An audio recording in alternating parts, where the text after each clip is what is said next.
ससुराल में मिला आराम।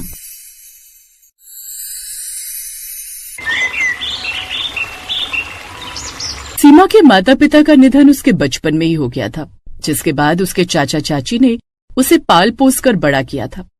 चाची सीमा से बहुत ज्यादा चिढ़ा करती थी और उससे घर के सारे काम कराया करती थी। ऐसे ही एक दिन जब सीमा कपड़े धो रही थी, तभी चाची कुछ कपड़े और लाकर उसके आगे पटक देती हैं और कहती हैं, अरे इतने धीरे धीरे हाथ चलाती है, कितनी बार बोला है समय से काम कर लिया कर, लेकिन महारानी सुबह 7 बजे तक सोकर नहीं उठती है।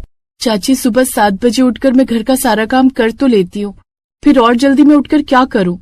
जुबान लड़ा रही है, अगर जितनी जुबान चलती है ना उससे अच्छा हाथ चला लेती तो कम से कम कुछ काम करना सीख लेती। ना जाने ससुराल में जाकर क्या ही गुल खिलाएगी। आरती ये बोलकर वहाँ से बड़बड़ाते हुए चली जाती है। अब सीमा की आंखों में आंसू आ जाते हैं और वो रोते हुए कहती है, मैं घर का सारा काम अकेले करती हूँ, चाची मेरी किसी भी काम में कोई मदद नहीं करती।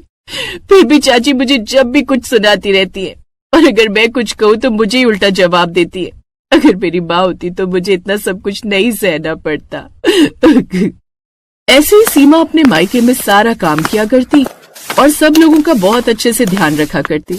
कुछ दिन गुजरते हैं और एक दिन जब उसके चाचा काम से वापस घर आते हैं तो अपनी पत्नी आरती से कहते हैं, आरती, सीमा के लिए एक रिश्ता है। घर में जॉइंट फैमिली है लेकिन उनकी कोई डिमांड नहीं है, उन्हें बस लड़की कामकाज ही चाहिए और सीमा को तो तुमने सारे घर का कामकाज सिखाई रखा है। मैं तो सोच रहा हूँ अब हम सीमा के हाथ पीले कर देते हैं, कम से कम हम उसकी जिम्मेदारी से मुक्त भी हो जाएंगे। बिल्कुल ठीक कह रहे हैं जी आप, आखिर कब तक ऐसे घर में बिठाकर खिलाते रहेंगे? अब हमें इसकी जिम्मेदारी से मुक्त हो जाना चाहिए। वैसे भी घर के काम के अलावा ये करती भी क्या है, मुफ्त की रोटी तो तोड़ती है। तुम ठीक कह रही हो आरती, अब हम इसकी शादी कर देते हैं, उसके बाद ये जाने और इसके ससुराल वाले जाने, हमें इससे क्या लेना देना। बिन माँ बाप के बच्चे को पाल पोस कर इतना बड़ा कर दिया, वही बहुत है। ये सारी बातें दरवाजे के पास खड़ी हुई सीमा सुन रही थी, जो कि अपने चाचा के लिए पानी लेकर आई थी। वो रोने लगती है और अपने माँ बाप से कहती है, अगर आज मेरे माँ बाप जिंदा होते तो मेरी शादी करने से पहले 100 बार सोचते कि लोग कैसे हैं, रिश्ता अच्छा है या नहीं। लेकिन मेरे चाचा चाची को मेरे भविष्य की बिल्कुल भी फिक्र नहीं है। कोई बात नहीं, मैं सब कुछ भगवान के भरोसे छोड़ती हूँ। अगर मैंने किसी के साथ गलत नहीं किया तो वो भी मेरे साथ गलत नहीं करेगा। ये बोलकर सीमा कुछ नहीं कहती और कुछ ही दिनों में उसकी शादी शोभित नाम के लड़के से तय हो जाती है।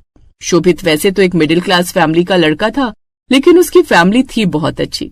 अब सीमा शादी करके अपने ससुराल में आती है और उसकी सास उसका गृह प्रवेश करवाते हुए कहती हैं, आओ बहू, इसे अपना ही घर समझो। भले ही छोटा है लेकिन हमारे लिए तो ये घर भी महलों से कम नहीं है। सीमा की ननद ने कहा, हाँ भाभी, आइए ना, मैं आपको पूरा घर दिखाती हूँ। हमने आपके कमरे को गेंदे के फूलों से सजाया है। सीमा से कभी भी उसके मायके में इतने प्यार से किसी ने बात नहीं की थी। सब लोगों का ये बर्ताव देखकर उसकी आंखों से आंसू बह निकलते हैं। तभी लता अपने हाथों से उसके आंसू पोंछते हुए कहती है, मैं जानती हूँ मेरी बच्ची, तुझे अपने मायके से बहुत लगाव होगा, इसलिए तुझे उनकी याद में रोना आ रहा है। लेकिन कोई बात नहीं, तू इस घर को भी बहुत जल्दी अपना लेगी। अब सीमा अपने कमरे में जाती है और उसके बाद अपने पति शोभित के साथ प्यार भरे पल बिताती है। अगली सुबह वो 7 बजे उठकर घर में बना हुआ मिट्टी का चूल्हा जलाने लगती है कि तभी वहाँ पर उसकी ननद नेहा आती है और कहती है, भाभी आप ये क्या कर रही हैं? अभी तो आपके हाथों की मेहंदी का रंग भी नहीं उतरा और आप ये चूल्हा चौका संभालने लग गई।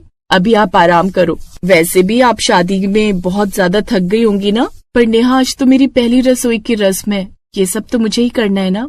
भाभी आप क्यों परेशान होती हैं? सब अपने आप हो जाएगा। और वैसे भी माँ ने अभी ये पहली रसोई की रस्म और मुंह दिखाई की रस्म 1-2 दिन के बाद रखी है, ताकि आपको भी थोड़ा आराम मिल जाए। अब सीमा अपने कमरे में चली जाती है और थोड़ी देर बाद तैयार होकर आती है और तभी घर की सफाई करने के लिए हाथ में झाड़ू उठा लेती है। और तभी लता उसके हाथ से झाड़ू लेते हुए कहती है, ये क्या कर रही है बहू? घर की लक्ष्मी के हाथ में झाड़ू अच्छी लगती है क्या? अभी तो नई है, पड़ोसी क्या कहेंगे कि नई नवेली बहू से घर के काम करवाने लग गई। इतनी बुरी सास नहीं हूँ मैं। तब तक नाश्ता तैयार था। वो सब लोगों के साथ गर्मा गर्म नाश्ता करती है। ये सब देखकर सीमा को बहुत अच्छा लगता है और वो अपने मन में कहती है, मैंने तो सिर्फ एक जिम्मेदारी सोचकर इस घर में शादी की थी और मेरे चाचा चाची ने मुझे बोझ समझकर इस घर में शादी करवा दी थी। लेकिन मैंने तो कभी सोचा ही नहीं था कि मुझे इतने अच्छे ससुराल वाले मिलेंगे। मुझे ससुराल में आकर ही असली आराम मिला, जो कि कभी भी मेरे मायके में मुझे नहीं मिला था। वहाँ तो चाहे बुखार हो या फिर तबीयत ज्यादा बिगड़ जाए, मुझे हमेशा सारा काम करना पड़ता था। यूं ही कुछ दिन गुजरते हैं और सीमा के भाग्य से उसके जीवन में सब कुछ अच्छा होने लगता है। उसकी सास लता और ननद नेहा उसका बहुत अच्छे से ध्यान रखा करते। ऐसे ही एक दिन उसका पति शोभित काम से वापस आता है और कहता है, सीमा, मेरी एक बहुत अच्छी नौकरी लग गई है और कंपनी वाले रहने के लिए फ्लैट भी दे रहे हैं। मैं तो कहता हूँ कि हम अलग हो जाते हैं। सीमा बहुत ही सीधी और सुलझी समझदार लड़की थी। उसने शोभित से कहा, हम अलग कैसे हो सकते हैं शोभित? तुम्हारी माँ और बहन किसके साथ रहेंगी? वो भी तो हमारे ही भरोसे हैं। शोभित को ये बात बहुत अच्छी लगती। इसके बाद वो कंपनी के मिले हुए फ्लैट में शिफ्ट हो जाते हैं और उस फ्लैट के मुहूर्त पर उसकी चाची आरती भी आती है और वो सीमा को इतने आराम में देखकर हैरान हो जाती है और उसे कहती है, अरे सीमा, तेरी तो किस्मत ही बदल गई। मायके में तो तू सारा दिन घर के कामों में लगी रहती थी और यहाँ पर तेरी ननद तुझे एक पानी का गिलास भी उठाकर नहीं रखने दे रही। हाँ चाची, आपने बिल्कुल ठीक कहा। मेरे ससुराल वाले मुझे बहुत प्यार करते हैं और बल्कि ससुराल में आकर ही मुझे असली आराम मिला है। मैं तो ये कह रही थी कि अगर शोभित की तनख्वाह में से तू थोड़े थोड़े पैसे घर भिजवाती रहे छुपाकर, तो इसी बहाने तेरे चाचा चाची के घर में भी 2 वक्त का चूल्हा जल जाएगा मेरी बच्ची। अभी तक सीमा अपनी चाची के जुल्म इसलिए सह रही थी क्योंकि उसके सर पर छत नहीं थी, लेकिन अब उसके पास उसके ससुराल वालों का साया था। इसलिए उसने पहली बार अपनी चाची को जवाब दिया और कहा, आप यहाँ आई मुझे बहुत अच्छा लगा, लेकिन आज के बाद मेरे घर आने की आपको कोई जरूरत नहीं है। आपने कभी भी खुशी खुशी मेरा घर नहीं बसाया और हमेशा मुझसे छुटकारा पाना चाहा और इसलिए मेरे जाने के बाद घर की लक्ष्मी भी आपसे रूठ गई। अब आप यहाँ से चले जाइए। देखो तो, मैंने इसका घर बसाया और ये मुझे तेवर दिखा रही है। कोई बात नहीं, देखती हूँ तेरे ससुराल वाले तुझे कब तक आराम देते हैं। आरती ये बोलकर अपने पति को लेकर वहाँ से चली जाती है, लेकिन उसे नहीं पता था कि सीमा ने सच में अपने ससुराल वालों का दिल जीत लिया था। कुछ ही समय के बाद उसके परिवार वालों को पता चलता है कि सीमा गर्भवती है। बहू, हमारे खानदान का पहला बच्चा आने वाला है, इसलिए तुझे अपना बहुत अच्छे से ख्याल रखना होगा और अब से घर का सारा काम मैं और नेहा मिलकर कर लेंगे। तुझे बस आराम करना है। पर माँ जी, नेहा का तो कॉलेज भी होता है, वो घर का काम कैसे कर पाएगी? और आपसे भी सुबह सुबह में सारा काम नहीं हो पाएगा। फिर ये नालायक शोभित क्या करेगा? वैसे भी काम से 6 बजे आ जाता है और उसके बाद 11 बजे तक फोन चलाता रहता है।